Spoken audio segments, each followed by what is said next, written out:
Hi to everybody. Well, I'm back from my Thanksgiving trip down to see my daughter and my son. Both went to my daughter's place in Dallas, and we had a really nice time having a visit. Therefore, I have my Texas hoodie here. Anyway, I hope you had a good visit with your families as well in the U.S., as probably our Canadian people know, and all the Irish and English and Scottish as well, that this would have been Thanksgiving last Thursday. So I'm back, and I'm working on, what am I working on? I'm working on another project that has to do with writing music for paintings, and I've thrown out a few over the last couple of months, and maybe 3 months, and so I'm starting to pull it all together, and I'm going to be going off this weekend to meet my old friend Dahi Sproul in Minneapolis to see if we can record some of these pieces.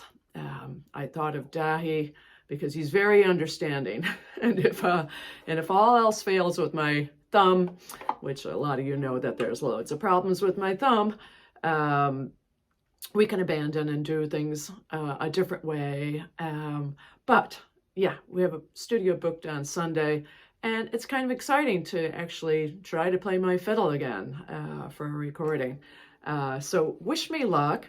While I've been trying to just kind of take care of my hand and just go easy, I've been listening to lots of music, and I also have things that I want to listen to, but sometimes I think I'm keeping up, and other times I'm not doing such a great job. For example, when I was down at that O'Flaherty retreat to surprise them with a tune a few weeks ago, Padraig Rinn was there, and Padraig Rinn is just such a wonderful concertina player, and I did start thinking over this last week, I need to see where that fella's at, because he's very wonderful and nice guy, and it was nice sitting in a session with him, and Tara Breen was there as well.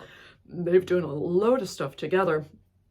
But anyway, I started going back over kind of like, I guess maybe his last couple of albums, and to see what he's up to. And boy, it is really interesting. There's some very trad things, and then there are really avant-garde, in other words, not trad, that he's doing with lots of different instrumentation. And so I'll report back, but it's a reminder of just how intricate and how interesting recordings can be, and how actually difficult to get your ears around what people are doing and what's the real tune and what are variations. It occurred to me that that old thing of just finding something you like and maybe even just trying to jot down and get exactly what people are doing is not a bad idea.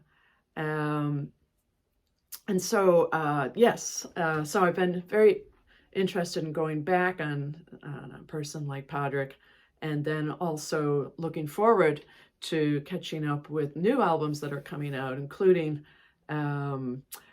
Reverie Road, which is coming out, or just came out, and I'll tell you about that later. So for today, while my thoughts are full of slower pieces for these paintings, and while I'm listening to all these different albums, and just definitely being inspired by all the creativity that's out there, I thought that I would just throw this one by you today. And it's going to be about a year ago, I did a post that was about a tune called The Yellow Pantsuit, but I never did cover what happened in a tune called The Yellow Tinker, which is a great old trad tune, which I was able to do a nice little treatment on Half Day Road with my friend Jake Sharon. Here we go. So The Yellow Tinker is a great tune, and if you don't know it, a pretty, just a classic way of playing it is to go.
So that's pretty much like if I'm in a room and there's like 10 people playing the Yellow Tinker. That's basically the melody that's coming out of all those notes and all those little variations that people are tucking in there. But basically, that would be the tune. And so let me just give you maybe 2 or 3 nice variations that I did with Jake, and then just show them in context. First of all, there was this nice idea to start the tune kind of in the real rhythm, but then to pause on a few notes. So the tune goes.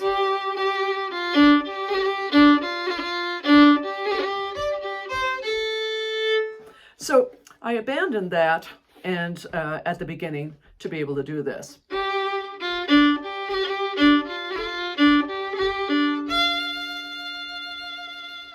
So I go to an F there. So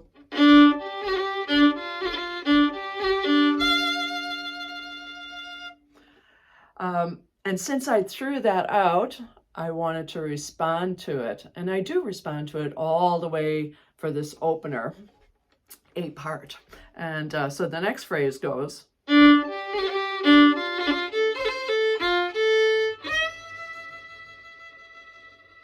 So I'm going to an E. And then I continue this idea. And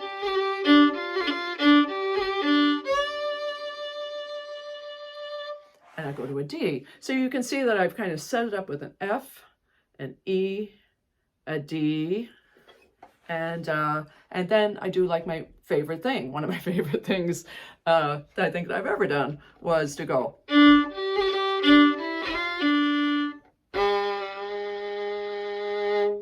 Okay, so this is, depending on how you look at it, this is either a flat or a G sharp. So it is the first finger tucked in on the G string. So my rundown ended up being like a.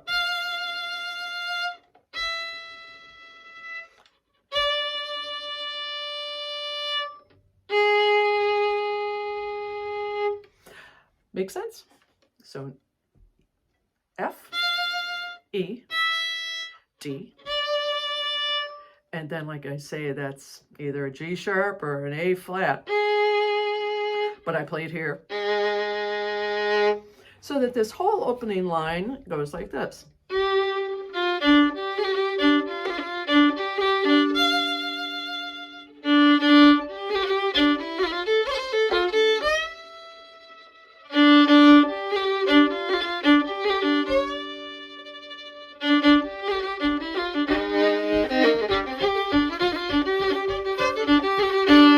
And off I go with the tune. I did think it was nice to almost go back into a kind of a rushed pace in between each of those. That wasn't my greatest entry there, so let me do it once more. But that's what we did.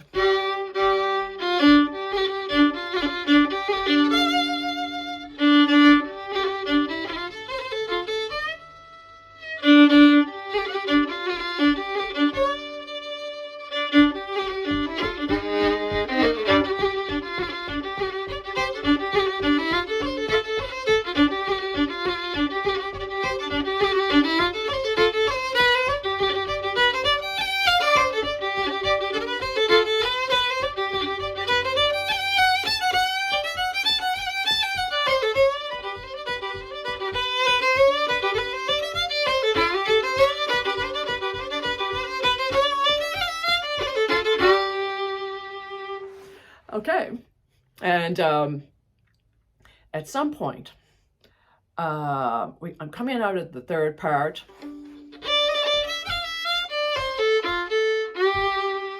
And decided to go. So.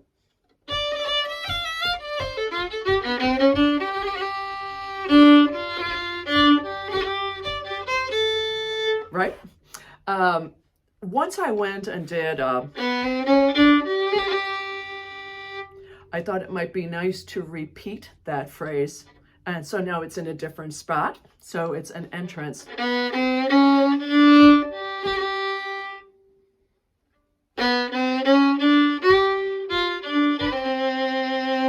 So it's going.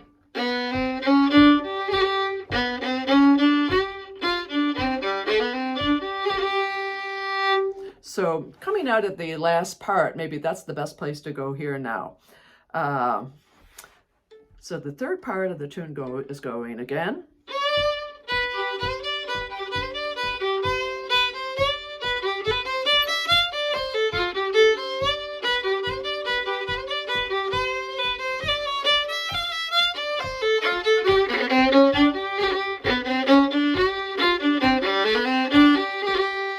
And then it can be that I would go on with this part of the tune. But the thing of doing these little chromatic runs almost must have occurred to me at some point that could I ever somehow keep that going?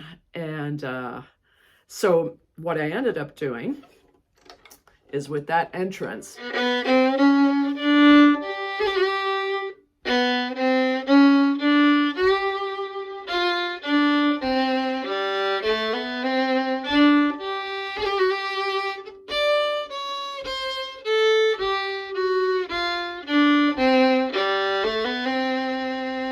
So that's the next thing that I would point out to you, is that you can go.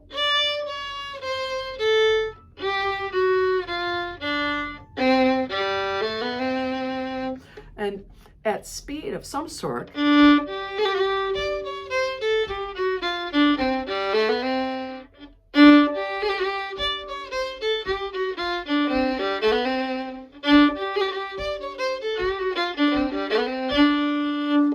Right? And so now if I come out of the third part and go into all of that back to back, then I would be coming up with this.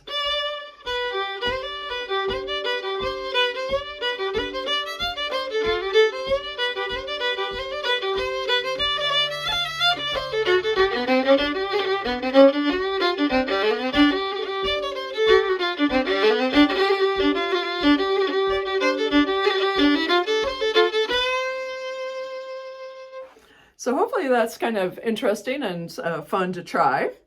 Another thing that we did is coming up.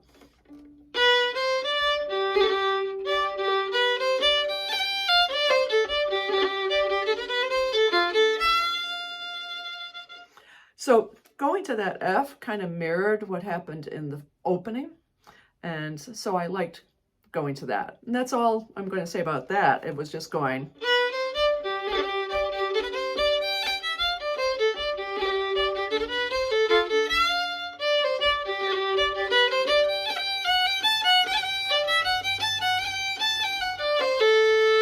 And we're back to the third part.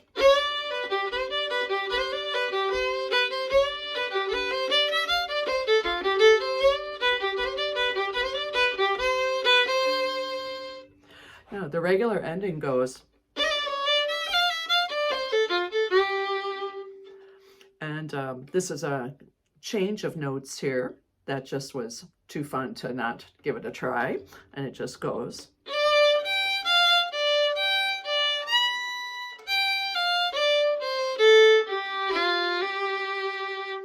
And again, this melody is.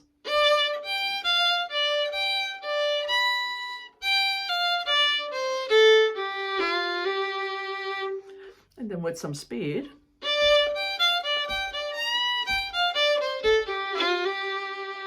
And once more.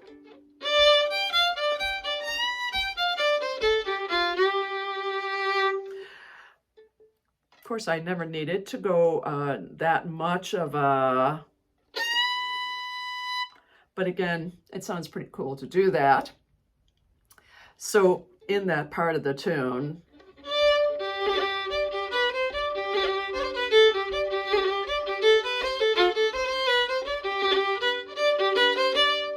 oh, so maybe go to the third note.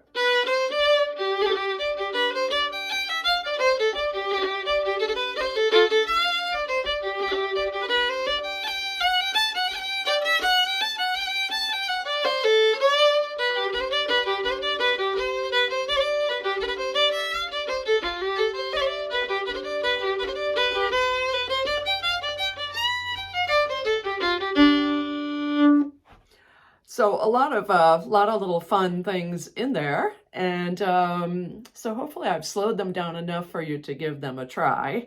Again, that little opener with holding the notes, and that's always kind of a nice thing to do, to hold the notes, and that little thing there. I also liked.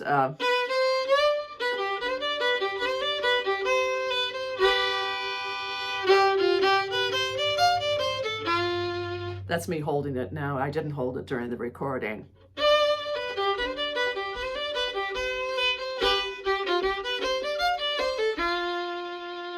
To just kind of change the chord in this one spot. So anyway, you know, it's an old tune, but you're going along and taking some notes on what you did that were kind of nice. So not just guessing at the moment, but coming up with some nice things. And you can listen to this track on Half Day Road. I'll put it on our site, and I'll just play it at a nice easy pace. And so if you want to try it with me, you'll have it. So again, I was going to say, yeah, I'm looking forward to hearing Reverie Road. That's with Katie Grannon, who is on our site here and visits when she's not on the road. And yeah, looking forward to her album with John Williams, Winnie Horan, their lovely piano player as well. I got to see them one night in Chicago, and now they have a recording, so it'll be nice to hear it. And here's this tune again. It's the Yellow Tinker.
right, have fun with it. I'll report back after the weekend with Dahi Sproul and hopefully send you some tracks of what happened to some, especially the ones that I tried out on you all here.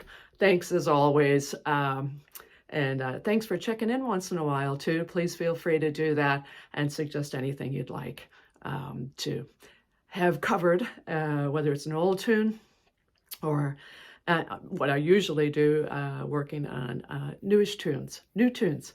And so good luck to you all. See you next week.